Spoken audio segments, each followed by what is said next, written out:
এ পর্বে আমরা শিখব যে কিভাবে এক্স্যাক্টলি আসলে আমরা সিএসএস ব্যবহার করে আমাদের ডিজাইনটাকে ঠিক এরকম পর্যায়ে নিয়ে আসতে পারি।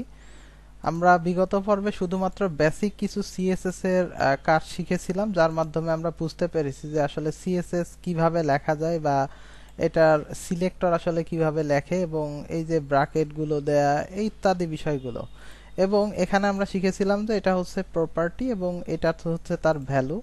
তো এরকম ভাবে আমরা লিখতে পারি। তো এটার একটা আইডিয়া এখন আমরা যেহেতু পেয়ে গিয়েছি, তো প্রকৃত পক্ষে আমাদের যে সিএসএস গুলো এখন আমাদের এই ডিজাইনটাকে সুন্দর করার জন্য প্রয়োজন, সেইগুলো এখন লিখতে হবে এখানে। তো তার জন্য আমি আমার আগের করা সিএসএস গুলোকে একেবারে কেটে সেভ করে দিচ্ছি। তাতে দেখা যাবে যে এখানে কালারগুলো কিন্তু চলে গিয়েছে। তো এখানে দুইটা বড় ফাঁকা স্পেস দেখতে পাচ্ছেন, যেটা আমরা এইচটিএমএল মার্কআপের মধ্যে দুইটা ইমেজের জন্য জায়গা রেখেছিলাম। তো আমরা এখন যেটা করব যে একটা ইমেজ ডাউনলোড করে নিব এক একটা প্লেসের জন্য। তো প্রথমে আমি একটা ফ্রি স্টক ইমেজের ওয়েবসাইটে যাচ্ছি, এটাকে বলা হচ্ছে পিকজাবে। তো এই পিকজাবে থেকে আপনি চাইলে সুন্দর সুন্দর ইমেজ ডাউনলোড করে নিতে পারেন। এছাড়াও আরো কিছু ফ্রি ওয়েবসাইট রয়েছে, যেমন আনস্প্ল্যাশেও আপনি সুন্দর সুন্দর অনেক হাই কোয়ালিটির ইমেজ পাবেন। তো আমি এখান থেকে এই যে এই ইমেজটাকে ডাউনলোড করে নেই প্রথমে। তো এটা এভাবে আপনি ডাউনলোড করে নেবেন।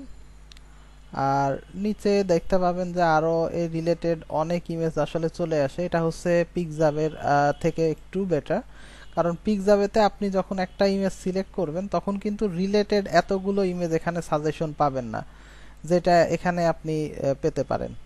তো এখন আমরা এখান থেকে আরেকটা ইমেজ ডাউনলোড করে নিচ্ছি। কোনটা নেওয়া যেতে পারে একটু দেখি। তো আমরা এই ইমেজটাকে সিলেক্ট করতে পারি, অথবা আরো কিছু সাজেশন থেকে আপনারা চাইলে দেখে নিতে পারেন। তো আমি সময় বাঁচানোর জন্য একটু দ্রুত এইগুলোই ডাউনলোড করে নিয়ে এখন দেখাবো আপনাদের। তো জাস্ট এটাকে সেভ করে নিচ্ছি। এটা অলরেডি দেখতে পাচ্ছেন যে কত বড় একটা ইমেজ, 11.3 মেগাবাইট, অর্থাৎ হাই কোয়ালিটির একটা ইমেজ। তো এটা আমরা এখানে রাখবো। আর এটা ডাউনলোড হয়ে গেলে এটাকেও আমরা আমাদের ফাইল যেখানে, অর্থাৎ এই যে প্রজেক্ট ফাইল, সেখানে নিয়ে এসে রাখবো। কিন্তু এরকম অনেক ফাইল যদি আমরা অ্যাড করতে থাকি, জিনিসটা একেবারে হিজিবিজি হয়ে যাবে, দেখতে খারাপ লাগবে। তো এজন্য আমরা কি করব যে এখানের এই ইমেজগুলোকে একটু সুন্দর করে একটা ফাইলের মধ্যে রাখবো। তো আমি প্রথমে এটাকে একটু রিনেম করে নেই, যে এটা হচ্ছে আমাদের হিরো ইমেজ, আর এটাকে নাম দিলাম হচ্ছে অ্যাবাউট। দুই রকম আমরা নামকরণ করলাম। তো এখন আমরা যদি আমাদের এখানে একটু ফেরত আসি, দেখতে পাচ্ছি যে এখানে কিন্তু আমাদের ফাইলগুলো সব এরকম সিরিয়ালি চলে আসছে। তো আমি কি করতে পারি যে এখানে একটা ফোল্ডার ক্রিয়েট করতে পারি, অথবা এখান থেকেও কিন্তু একটা ফোল্ডার ক্রিয়েট করতে পারি। তো আমি এখানে একটা ফোল্ডার ক্রিয়েট করছি আইএমজি নামে, এবং আমার যে ইমেজগুলো এখানে আছে সেগুলোকে আমি এখানে এই আইএমজি ফোল্ডারের মধ্যে মুভ করে দিয়ে দিচ্ছি।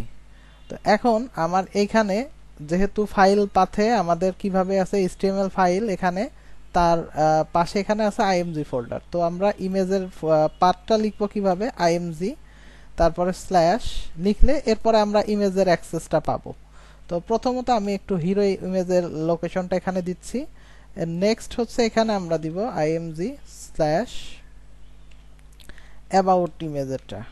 তো এবার দুইটা দিয়ে সেভ করলাম, এবং আমরা এখন আমাদের ফাইলে এসে দেখব যে এটা একেবারে অনেক বড় একটা সাইজের ইমেজ হয়ে গেছে, এবং নিচে একটা স্ক্রল বার চলে আসছে। তো আসলে এরকম তো আমরা চাচ্ছি না। তো এটা ফিক্স করার জন্য আমাদের ছোট্ট ছোট্ট কিছু সিএসএস এর কোড রয়েছে। তো আমরা একটু সেটা লেখা দেখব। প্রথমত হচ্ছে আমরা এটা ফিক্স করার জন্য একটা ট্যাগ লিখব আইএমজি। এখানে যে ইমেজের আমরা ট্যাগ লিখেছিলাম সেটাকে এখন আমরা এখানে সিলেক্টর হিসেবে লিখছি। লিখে এখন আমরা এটাতে বলবো যে এটার ম্যাক্স উইড, মানে ম্যাক্সিমাম কত উইড হতে পারবে এটার। তো এটা দিলাম আমরা হচ্ছে 100%, দিয়ে সেভ করলাম। আর যেহেতু প্রেটিয়ার দেয়া, এর কারণে আমাদের প্রেটিয়ারে অটোমেটিক এটাকে একটু সুন্দর করে নিচ্ছে, স্পেসগুলো সরাই নিচ্ছে। এখন দেখেন নিচেই কিন্তু আমাদের স্ক্রল বারটা চলে গেছে, অর্থাৎ এটা ফুল বডি পর্যন্ত যতটুকু জায়গা আছে ততটুকু জায়গা নিয়ে নিচ্ছে।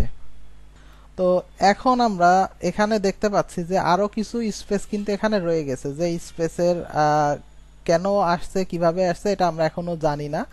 তো আমরা একটু এখান থেকে একটা সিস্টেম দেখি, এটা হচ্ছে ইনস্পেক্ট এলিমেন্ট। তো কোনো এলিমেন্টকে আমরা ইনস্পেক্ট করতে পারি, দেখার পরে দেখতে পাচ্ছেন যে এখানে হলুদ দুইটা লেখা দেখা যাচ্ছে উপরে। যদি আমরা এই মাউসের কার্সরটা এখানে নিয়ে যাই, তো এটা হচ্ছে মার্জিন। আর আরেকটা আছে বেগুনি কালার বা ভায়োলেট কালার বলতে পারেন, সেটা হচ্ছে আসলে প্যাডিং।